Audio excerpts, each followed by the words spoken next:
Արցախյան թեման Բրյուսելում, պայթյունից 5 պակաս Իրանում, մեղմացած մեսիջներ ու պահանջներ Մոսկվայից, և ինչ կապ ունի այս ամենի հետ Ալիևը։ Ողջույն, ես Նորայր Հովսեփյանն եմ, սրանք թեմաներն են, որոնց մասին խոսելու ենք առաջիկա րոպեների ընթացքում, բայց մինչ հիմնական թեմաներին անցնելը, շնորհակալություն եմ հայտնում YouTube-յան իմ ալիքի հին ու նոր բաժանորդներին, ովքեր դեռ չեն բաժանորդագրվել, սիրով հրավիրում եմ։ Իսկ այս նախագծին աջակցելու համար շնորհակալություն Իվան Ավանեսյանին։ Սկսենք արցախյան թեմատիկայից։ Բրյուսելում կայացել է Բաքվում պահվող հայ գերիների հարցով համաժողով, որին մասնակցել է նաև Արցախի ազգային ժողովի նախկին նախագահ, այժմ Բաքվում պատանդարված Դավիթ Իշխանյանի որդին Արմեն Իշխանյանը։ Համաժողովը կազմակերպել են Եվրոպական խորհրդարանի պատգամավորներ Կոստաս Մավրիդեսը և Մարիամ Լեքսմանը ՀՅԴ Հայդատի Եվրոպայի գրասենյակի աջակցությամբ։ Ի դեպ, սա եզակի դեպք չէ, հայ գերիների թեման պարբերաբար ու տարբեր առիթներով բարձրացվում է Եվրոպայում և Ամերիկայում, ճիշտ է առանց որևէ շոշափելի արդյունքի, որ Արևմուտքում այդ ջանքերը արդյունք չեն տալիս, պարբերաբար կրկնում և հիշեցնում են հայրենի ընդդիմության ներկայացուցիչները Հայաստանի Հանրապետությունում, բայց եթե այդպես է, էլ ինչու ենք նման թեմաները Արևմուտքում բարձրացնում։ Ի վերջո այդ աղբյուրներում, բաց աղբյուրներում նշվում է, որ համաժողովը, հերթական համաժողովը կազմակերպվել է հենց ՀՅԴ կառույցի աջակցությամբ։ Մի տեսակ անհասկանալի պատկեր է ստացվում, մի կողմից ՀՅԴ Եվրոպայի կառույցը չարչարվում, միջոցներ է ներդրում Արցախի կամ գերիների թեմայով Եվրոպայում հանդիպում և միջոցառումներ կազմակերպում, իսկ մյուս կողմից Հայաստանի Հանրապետությունում ՀՅԴ հայաստանյան ներկայացուցիչները պարբերաբար հայտարարում են, թե այդ միջոցառումները էական արդյունք չեն տալիս և դրանց ընթացքում Ալիևին ուղղված կոչերն էլ եվրոպական սովորական կեղծավորություն են։ Իհարկե կարելի է պատկերացնել, թե ինչու ունենք նման վիճակ, բայց դրանից ավելին ասելը կնշանակի կոնկրետ մեղադրել կոնկրետ քաղաքական ուժի, իսկ իմ գործը դատելն ու մեղադրելը չէ, ես կպատմեմ այն, ինչ կա, դուք հետևությունները ինքներդ արեք։ Չնայած երբեմն կարճ հեռախոսազրույցներ ենք ունենում, սակայն մեր մտահոգություններն ու անհանգստությունները փարատված չեն։ Որս առողջական վիճակի, պահման պայմանների, նրա նկատմամբ վերաբերմունքի վերաբերյալ, հաշվի առնելով նաև Ադրբեջանում մարդու իրավունքների վիճակը։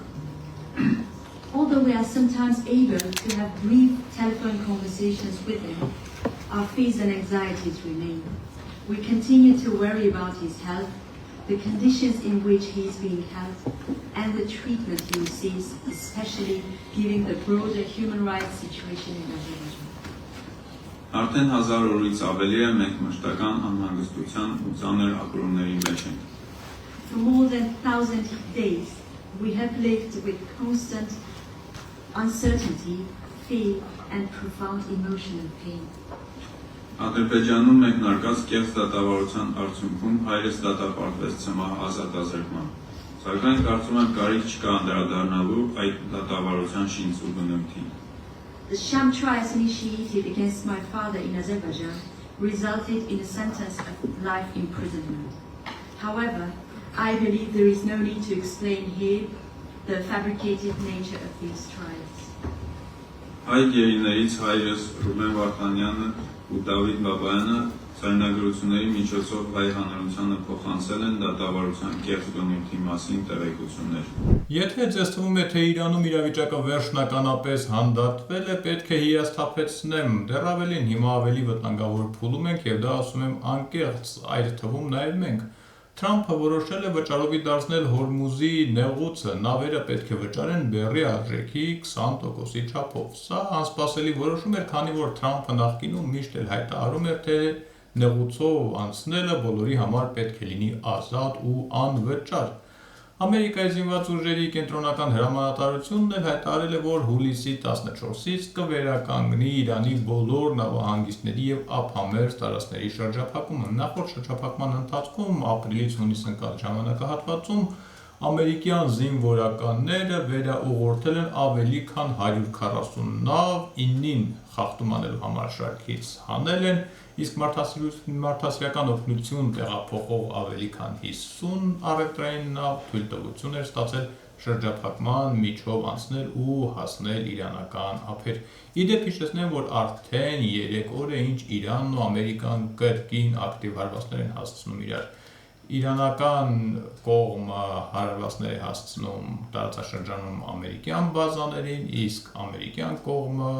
օբյեկտներ է խոսում հենց բուն Իրանի տարածքում,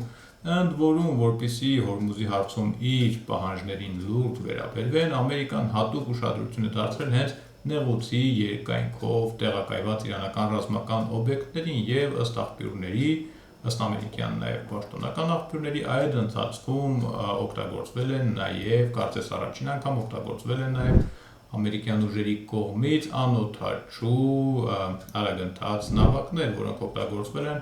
ափամերձ տարածքների օբյեկտները պայթեցնելու համար։ Իրանի նախկին նախագահ Մահմուդ Ահմադինեժադը տնային կալանքի տակ է իսրայելական հետախուզության հետ կապերի պատճառով, հայտնում է New York Times-ը, գուցե մի քանի օր հետո պարզվի, որ սա սուտ ինֆորմացիա է, պարզապես fake է, բայց հավատացեք, սա այնքան էլ անհավանական սցենար չէ, ամեն դեպքում, եթե ազգովի որոշել ենք Իսրայելի հետ ոտք գցել, պետք է լավ պատկերացնենք, թե որքան երկար ձեռքեր ունի այդ պետությունը։ Թերթի աղբյուրները պնդում են, որ Մոսադը մի քանի տարի կապի մեջ է եղել Իրանի նախկին նախագահի հետ և դիտարկել է նրան որպես Թեհրանում իշխանափոխությունից հետո անցումային շրջանի հնարավոր դեմք։ Շատերը պնդում են, որ հենց այդ պատճառով պատերազմի ընթացքում Ահմադինեժադը չի սպանվել, չնայած դրա հնարավորությունները Իսրայելը ունեցել է։ Ամեն դեպքում նախկին նախագահը ըստ տեղեկությունների ձերբակալվել է հուլիսի 6-ին Իրանի գերագույն առաջնորդի հուղարկավորությանը հայտնվելուց անմիջապես հետո։ Վերադառնանք մեր դարդերին, Իսրայելի խորհրդանում կասեցվել է Հայոց ցեղասպանության ճանաչման վերաբերյալ բանաձևի քվեարկությունը, թեմային շատ թե քիչ տեղյակ մարդկանց համար սա անսպասելի չէր, ինձ համար ավելի անսպասելի էր այն, որ հայության շրջանում այդքան շատ մարդ կարող էր ուրիշ արդյունք սպասել Իսրայելի հերթական նախաձեռնությունից Հայոց ցեղասպանության հարցում։ Ամեն դեպքում, քանի որ թեման բացեցի, մի փոքր մանրամասներ, որպեսզի մինչև տարեվերջ էլ ոչ մի հույս այս մասով չպայփայենք։ Քնեսեթը նույն ինքը Իսրայելի խորհրդարանը շաբաթվա վերջին պատրաստվում է գնալ ամառային արձակուրդի և նիստեր չի գումարի մինչև հոկտեմբերի 27-ի համապետական ընտրությունները, այսինքն այս կազմով արդեն ոչ կառավարություն և ոչ էլ խորհրդարան, նույն ինքը Քնեսեթ Իսրայելը ամենայն հավանականությամբ չի ունենա։ Մտածել, որ Իսրայելում նման ելք չէին պատկերացնում, երբ կառավարության մակարդակով հավանություն էին տալիս Հայոց ցեղասպանության հետ կապված թեմային, ու մեղմ ասեմ միամտություն է։ Ավելի վաղ հունիսի վերջին Իսրայելի կառավարությունը միաձայն հավանություն էր տվել Հայոց ցեղասպանությունը պաշտոնապես ճանաչելու առաջարկին։ Այդ քայլից հետո հարցը պետք է ներկայացվեր Քնեսեթի Իսրայելի խորհրդարանի հաստատմանը։ Դե ունեցանք այն, ինչ քիչ առաջ արդեն պատմեցի։ Եվ դա, հավատացեք, բոլորովին էլ անսպասելի արդյունք չէր։ Այս ամենի ֆոնին շատ թե քիչ հույս է ներշնչում այն, որ պաշտոնական Երևանը գլխապատառ չնետվեց Իսրայելի լայն բացած գիրկը։ Փաշինյանը պարզապես խնդրեց Հայոց ցեղասպանության թեման չզենքայնացնել, թող մի փոքր դիմանան ոսկեղենիկ հայերենի սիրահարները։ Փաշինյանը կարծեմ մի երկու օր ուշացնելուց հետո հենց այդ բառներ օգտագործել։ Անկեղծ ասեմ, ես էլ նման բառ հայերենում չէի հանդիպել ու չեմ կարող երաշխավորել, որ նման բառ ընդհանրապես կա, բայց ամեն դեպքում սա բավական լավ նկարագրում էր իրավիճակը։ Իրականում եղավ այն, ինչ պետք է լիներ, Իսրայելն ու Թուրքիան իրար մեսիջներ փոխանցեցին, դե դրանցից մեկն էլ վերաբերում էր հայկական թեմային։ Ընդամենը դա էր այնպես, որ մոտ ապագայում հայ-իսրայելական հակաթուրքական դաշինքի հույսեր բոլորովին էլ չկան։ Եվրոպան փորձում է Հայաստանում իր ներկայությունը առավել նյութական դարձնել, ընտրություններն ավարտվեցին, բայց հիբրիդային սպառնալիքների թեման դեռ արդիական է։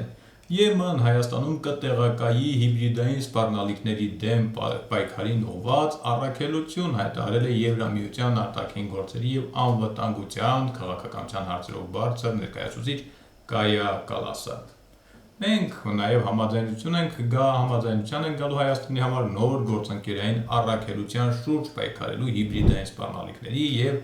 արտասահմանյան տեղեկատվության մանիպուլյացիայի ու միջամտության դեմ, որոնց նրանք իրականում բախվել են, նշել է Կալասան։ Եվրոպան Փաշինյանին քարտ բլանշ է տվել, համոզված են հայաստանյան ընդդիմադիրները ու որոշել են հենց Եվրոպայում բողոքել եվրակառույցներից, փորձել են դիմակները պատռել բոլոր այն միջազգային կառույցների, որոնք տարիներ շարունակ քարոզում էին, թե պաշտպանում են մարդու իրավունքները, հայտարարել է այս թևի ներկայացուցիչներից Երվանդ Բոզոյանը, նրա խոսքով իրենց ստեղծած հանձնախմբի նպատակներից է լինելու բացահայտել միջազգային կառույցների իրական դեմքն ու այսպիսով փորձել զսպել իշխանություններին։ Այստեղ հարց է առաջանում, թե ում առաջ են փորձելու պատռել դիմակները, իշխանության, այսպես ասած, կոշտ գործիքների կիրառման փաստերով չես զարմացնի Ռուսաստանին, անկեղծ ասեմ, ինքը կարող է շատերին զարմացնել, չես զարմացնի ենթադրենք, չգիտեմ, Իրանին կամ Թուրքիային, ըստ էության պետք է փորձեն դիմակազերծել եվրոպացիներին հենց Եվրոպայում։ Այդ դեպքում ինչ ենք ակնկալում, միթե այդ նույն Եվրոպան, որ այսօր օգնում է Փաշինյանին, պետք է դիմակազերծելուց հետո սկսի օգնել ընդդիմությանը։ Իսկ եթե կարծում եք Եվրոպայում չգիտեն, թե ինչ է կատարվում իրականում Հայաստանում և ով ինչով է զբաղված, չարաչար սխալվում եք, կարծում եմ բոլորն էլ լավ գիտեն, ով է։ Պարզապես ունենք այն, ինչ ունենք։ Ամեն դեպքում լսենք նոր նախաձեռնության հին հեղինակներից մեկին։ Եթե նախկինում արևմտյան կառույցներից կար դժգոհություն, որ չէին աջակցում կամ բավական չէին զսպում, ապա այս անգամ ոչ թե չեն զսպում, այլ իրենք են աջակցում, իրենք են խրախուսում այս բռնաճնշումները։ Ինչու են այդպես կատարում, որտեղ իրենք համարում են, որ քանի որ կա մեծ կոնֆլիկտ Ռուսաստանի հետ եւ քանի որ կա աշխարհաքաղաքական ավելի կարևոր խնդիր իրենց համար Հայաստանը դարձել մանրադրամ այս խաղի մեջ, իրենց համար իրենք ձևակերպել են այսպես կոչված հիբրիդային պատերազմի մի հատ փուչիկ, որի արդյունքում Նիկոլ Փաշինյանին տվել են կարտ բլանշ բոլորի դեմ բռնաճնշումներ անել եւ ձերբակալել բոլորին այն պատրվակով, որ այդ իր ընդդիմախոսները փաստացի ոչ թե քաղաքական ընդդիմախոս են, այլ այսպես ասած հիբրիդային պատերազմի գործիքներ։ Տեսեք, ինչ կատարվեց վերջին ընտրությունների ժամանակ։ Գործող ղեկավարը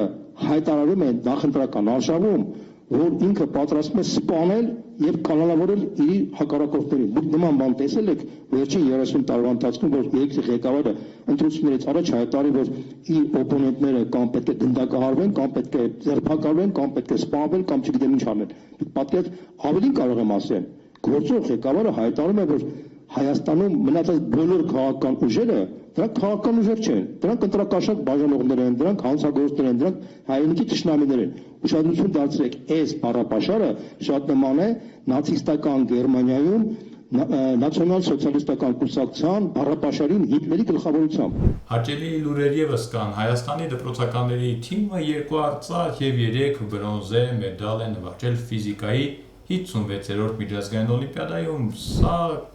կայացել է հուլիսի 4-ից 12-ը Կոլումբիայում։